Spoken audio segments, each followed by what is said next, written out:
ఇప్పటికే సంక్షోభంలో ఉన్న పౌల్ట్రీ పరిశ్రమ వాతావరణంలో సంభవిస్తున్న మార్పుల వల్ల పెను సంక్షోభానికి గురవుతోంది. మితిమీరిన ఎండల వల్ల కోళ్లు వందల సంఖ్యలో మృత్యువాత పడుతుండడంతో పెంపకందారులు ఆందోళన చెందుతున్నారు. మరోవైపు ఖర్చులు పెరిగి గుడ్డు రేటు తగ్గి కోళ్ల రైతులకు వాతావరణంలో చోటు చేసుకుంటున్న మార్పులు మరింత ఆందోళన కలిగిస్తున్నాయి. ఇప్పటికే సంక్షోభాన్ని ఎదుర్కొంటున్న కోళ్ల పరిశ్రమపై వాతావరణంలో సంభవిస్తున్న మార్పులు పెను ప్రమాదానికి దారితీస్తున్నాయి. గత 4-5 ఏళ్లుగా కోళ్ల పరిశ్రమకు వాతావరణం అనుకూలంగానే ఉన్నట్టుగా కనిపించినా రైతుకు ఏమాత్రం లాభసాటిగా లేదు. ప్రస్తుత వేసవిలో మితిమీరిన ఎండల వల్ల చేపల పరిశ్రమ కుదేలవుతూ వస్తోంది. వ్యవసాయం తర్వాత రైతులు ఎక్కువగా ఆక్వా రంగానికి మొగ్గు చూపుతున్నారు. దీనిలో భాగంగా హైబ్రిడ్ నూతన రకాల కోళ్లను పెంచుతూ వస్తున్నారు. అయితే ఈ రకం కోళ్లు వాతావరణంలో చోటు చేసుకుంటున్న మార్పులకు తట్టుకోలేక మృత్యువాత పడుతున్నాయి. అధిక వేడిని తట్టుకోలేక రోజుకు 200 నుండి 500 కోళ్ల వరకు ఒక్కో కోళ్ల ఫారంలో చనిపోతున్నట్టుగా తెలుస్తోంది. గతంలో చిన్న చిన్న కోళ్ల ఫారాల్లో కొద్ది సంఖ్యలో కోళ్లను పెంచుతూ వచ్చేవారు. పెరుగుతున్న అవసరాలను దృష్టిలో పెట్టుకుని ఒక ఫారంలో కొద్ది ప్రాంతాల్లోనే వేలాది కోళ్లను పెంచడం వల్ల వాతావరణంలో వచ్చే మార్పుల ప్రభావానికి అవి లోనవుతున్నాయి. వేసవిలో పెరుగుతున్న ఉష్ణోగ్రతలకు కోడిలో కూడా టెంపరేచర్ పెరుగుతోంది. శక్తి తగ్గుతుండటం వల్ల మేత కూడా ఎక్కువగా తీసుకోవాల్సి ఉంటుంది. మరోవైపు వేసవిలో గుడ్డు రేటు కూడా తగ్గటం, మేత రేటు పెరగటం, మాంసం రేటు కూడా తగ్గటం వల్ల కోళ్ల రైతులు తీవ్రంగా నష్టపోతున్నారు. మరోవైపు కోళ్ల పరిశ్రమలపై రవాణా ఖర్చుల భారం కూడా పెరిగింది. గుడ్లు, కోళ్లు ఇతర ప్రాంతాలకు తరలించటం రైతుకు తలకు మించిన భారంగా మారింది.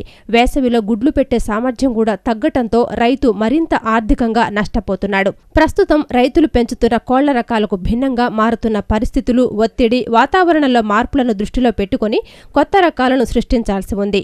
అలాగే వేసవిలో మేత ధరలు పెరగకుండా చూడాల్సి ఉంది.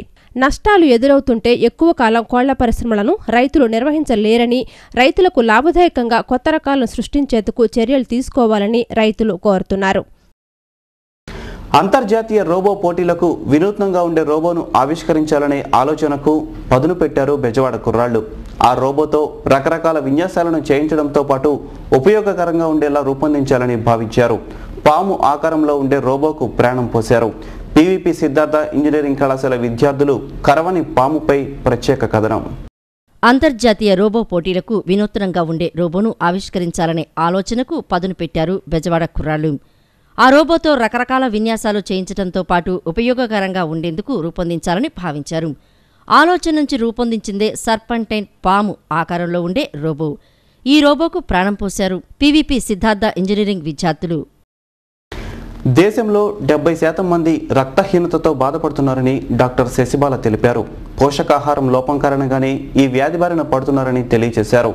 ఆహార నియమాలు పాటిస్తూ సరైన పోషక పదార్థాలు తీసుకుంటే ఈ వ్యాధి బారిన పడరని సూచించారు. గాంధీనగర్లోని ప్రెస్ క్లబ్లో ఏర్పాటు చేసిన విలేకరుల సమావేశంలో డాక్టర్ శశిబాల మాట్లాడుతూ దేశంలో 70% మంది రక్తహీనతతో బాధపడుతున్నారని తెలిపారు. 80% మంది గర్భిణీ స్త్రీలు ఎక్కువగా ఈ వ్యాధికి గురవుతున్నారని పేర్కొన్నారు. రక్తహీనత కారణంగా రకరకాల వ్యాధులు వచ్చే ప్రమాదం ఉందన్నారు. రక్తహీనత ఉంటే ఎదుగుదలలో కూడా మార్పులు వస్తాయని వివరించారు. ఆహారంలో పోషక పదార్థాలు తక్కువగా ఉంటేనే ఈ వ్యాధికి గురవుతారని పేర్కొన్నారు. పోషక పదార్థాలు సక్రమంగా తీసుకుంటే ఆరోగ్యవంతులుగా ఉంటారని అన్నారు. ఈ 70% మంది ప్రెగ్నెన్సీలోకి వెళ్ళేసరికి లేడీస్ అందరూ ఇంకా ఎక్కువ ఎనీమిక్ అయిపోయి అది 80%. ఇంకా మనం ఎక్కువ చెప్పుకోవాల్సింది, ట్రీట్ చేయాల్సింది మేజర్ థింగ్ మన ప్రాబ్లము న్యూట్రిషనల్ ఎనీమియా అంటాం. అంటే ఐరన్ తక్కువ అవటం వల్ల రక్తహీనతతో బాధపడుతున్నారు.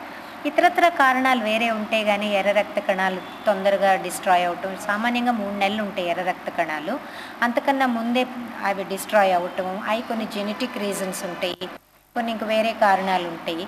అవి ఎక్కువ కాన్సన్ట్రేట్ చేస్తున్నాయి. ఎందుకంటే మనకి చాతనైన కారణం ప్రివెంట్ చేసే దాన్ని అవాయిడ్ చేయగలిగింది దీనివల్ల. ఆ శాతం పేషెంట్సే ఎక్కువ కూడా ఉన్నారు. ఈ జెనెటిక్ రీజన్స్ అయ్యి చాలా తక్కువ. ఇదే తక్కువ బ్లడ్తో వాళ్ళు ప్రెగ్నెన్సీ క్యారీ చేస్తే ఇంకా తగ్గుతుంది బ్లడ్.